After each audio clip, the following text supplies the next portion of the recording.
Oh my days. I can't believe this. I can't believe I'm taking a video on this. As you can see, people, if you recognise this gaff, it's the capital. Just arrived in King's Cross in London for a wedding today, staying the night, and then back to tune tomorrow for next Newcastle for the fan zone. But less of that, more of this. Well, less of this, to be fair. I can't believe I wanted to say this. This is absolutely, I don't want to swear, especially straight away. Trying my best. I've just got off a 3-hour train ride to this absolutely honking news. Let's just stop here in the sun. Let's just stop here in the sun and digest this, because this is literally breaking. By the way, this has came out as I was getting my case to get off the train, and that is Newcastle have held talks with Liverpool this week over selling Anthony Gordon. Talks could be revived over the weekend as well. So it's not done yet. Let's go now, because it's far too busy everywhere. You know, because then you can get a train noise. Oh, it's not an ideal place to do a video this. Funny enough, in the busiest train station in London. Who would have thought? Try and find somewhere a bit quieter. Before I get on the tube to the other side of London. Can't wait for that as well. But right, people. Gordon to Liverpool. You can check it out yourself. Just Google it. Go on Twitter. It's blowing up. Everyone's going mental. Talks have been held this week between both clubs. Newcastle wanted Gerald Kwanzaa as part of the deal, and that has been the reason why the deal hasn't gone ahead, really. Newcastle wanted Kwanzaa, the young defender, to be included in that. It hasn't been said how much the offer was, how much the cash was or whatever for him, but we wanted Kwanzaa. Liverpool didn't want to lose him, so that's why the deal hasn't happened. I'm going to cross over there because it looks a bit quieter. We'll get through all these tourists, try and not get me thrown in, try and not trip over, and try and not lose my suitcase. Brilliant stuff. So yeah, we wanted Kwanzaa as part of the deal. Liverpool said no, talk stopped. However, they could start again over the weekend. As we all know, June 30th, the PSR deadline is in place. And because of PSR rules, that is why we have to sell.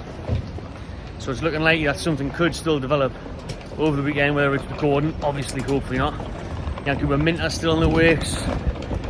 Listen to this, Reed. This is what we've had to do this week so far. Isak to Chelsea and Gordon to Liverpool. Those are the rumours this week. That's what we're dealing with, yeah. I can't believe this. I'm going to sit down this little thing, sort of benched in here. Finally out the hustle and bustle a bit. As you can see, King's Cross in the background. Hectic. Nice sunny day in the capital, but there's now to be cheerful about if you're a Newcastle fan, like, because this is a disgrace. Honestly, I'm trying my best. If I wasn't in such a public place, I'd be going absolutely ballistic. Because that my initial feeling and thoughts were just anger and rage and just absolutely pissed off at the system, because PSR, again, it's looking out for the cartel, again, it's looking out for the Big Six, again, it's derailing Newcastle United's progress. You get taken over by Saudis, the richest owners in the world. We have to sell our best players, someone we bought for 45 million 18 months ago. Now he's an England international. Now he's one of the best in the league. Bang, you have to lose him. One of the big boys comes in, game over.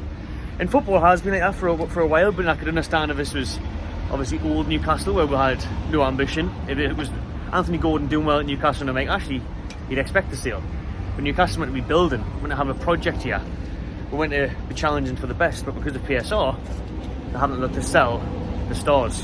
Darren Neal's mentioned it months ago, you know, player trade and all that. We were obviously hoping it would be for the lesser known players, or, you know, your Longstaffs, your Miggies, your Wilsons, your whatever. Not your Gordons, Isaks and Brunos. Those are obviously the stars, those are obviously the players you want to keep. But those are the ones that are linked away. So the talks could happen again over the weekend if Liverpool come back in with a serious offer, or if they try and offer us a different player in exchange, a Kwanzaa. But this is a disgrace to me. It's an absolute disgrace. I can't believe we're even entertaining it. Sack PSR off, just take the points deduction, keep Anthony Gordon, take the points deduction all day long. Honestly, man, I can't believe that we're in the place now where we're having these discussions with Liverpool. You know, this is the thing that's winding me up. You know, we're having the discussions with Liverpool over Gordon. We've entertained the idea of selling these out of Chelsea. Now we've been back and forth for them over fees and whatnot. So it's not good, like. It's not good, and it's looking like that someone's going to leave at some point this summer, one of the big boys. It was all talks of Bruno, now Anthony Gordon. Gordon is apparently aware of the interest of his boyhood club, so he's meant to be dead happy in Newcastle, loves working on Eddie Howe, but I tell you what, he's not going to say no to Liverpool, is he? Champions League, it's a new era for them. no one knows how they're going to get on under Arne Slot. You know, the Klopp era is over. But I'm sure if your boyhood club came in for you in the first place, remember Shearer, then you've got a really good side in Liverpool. Obviously Champions League, they've won it in recent years, won the Premier League recently, won the Carling Cup this year, Carabao. So he's going to be interested in that. Like, let's not deny it, as much as he's enjoying life in the tune and he likes working under Eddie Howe. If Liverpool come in, his boyhood club, and a team that's bigger and better than us, let's be honest, at this time, and forever, by the looks of it, because you can't fucking catch up with them, can you? Then he would go if Newcastle end up striking a deal with the Scousers. So that would be absolutely devastating, man. Apparently even a medical was pre-booked in Cologne over there in Germany, where Gordon currently is at the Euros. So they even had a medical pre-booked for him to go so they could get a deal done and dusted before that June 30th deadline. Oh my days, man. Honestly, what the fuck is going on? What the fucking hell is going on? We need some transparency from the club now. That's what I will say. We need some transparency from the club. We haven't really heard anything this year. I think it was January last time we've actually heard from, you know, the CEOs, we've heard from Eels and everyone else properly on this. No one knows what the financial system is looking like for Newcastle United. No one knows what the rules or how the books are balancing out. It's all just guesswork, saying, oh, we need to raise 30 million by Sunday, 40 million, 20 million. We need people to come out and talk to us now. Like, this is going to be another Kevin Keegan on the steps moment, isn't it? Back in the day, Keegan selling Andy Cole on the steps. This is going to be Eddie Howe on the steps selling Anthony Gordon. It's just a huge blow. Obviously, I love Anthony Gordon. We all do. He's had a great season. He speaks so well. He's, you know, one of the next big things to come out of England. He's going to be an England team for the next 10 years, especially when Southgate leaves. He'll actually get a game. So to lose him would be heartbreaking. Absolutely heartbreaking. It really, really would. He's a star, absolute star, and it would just derail us, like I said earlier. Stops our progress, stops us going forward. Wow, absolutely shocking news that. On a Saturday morning here in London, absolutely shocking news, man. Anthony Gordon to Liverpool, oh my god, obviously we hope it doesn't happen. Hopefully we can't reach an agreement with them. They don't want to sell Quansah. Obviously, hopefully they don't offer a lot of money, because you've got to think of the money it would take. It would take way over 100 million for me to get rid of Anthony Gordon as well. 45 million we bought him for. He's worth at least double that now. Touching 100 million easily. So we need someone from the club to speak out, talk to us, communicate now, because this is absolutely stinking. This has been a terrible, terrible week of news for Newcastle in terms of transfers. He's out of Chelsea first, going to the Liverpool next. Stinks, man. Absolutely stinks. I cannot believe it. And in that same article, by the way, Newcastle are in talks with Nottingham Forest to swap Elliot Anderson for Anthony Elanga, the ex-Man U winger, Swedish winger. He's had a good season. I think he got 5 goals, was it? Not great.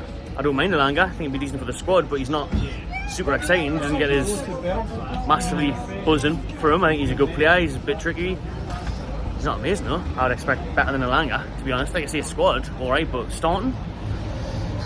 Going to Elanga. Oh my god. From Champions League there. Back where we were in the previous days, because under this PSR bollocks, you cannot spend, you cannot build, you cannot progress. And the big 6 stay the same. I've had enough, people, honestly. I've got tubes to catch that. I've got a wedding to go to later. So that'll do for me. More on this as it develops. I hope it doesn't develop, because we don't want to lose Anthony Gordon. Absolutely shite news. Shite news. I'm trying my best not to swear. It came at the end. Drop your thoughts in the comments. Subscribe to the channel. See you later.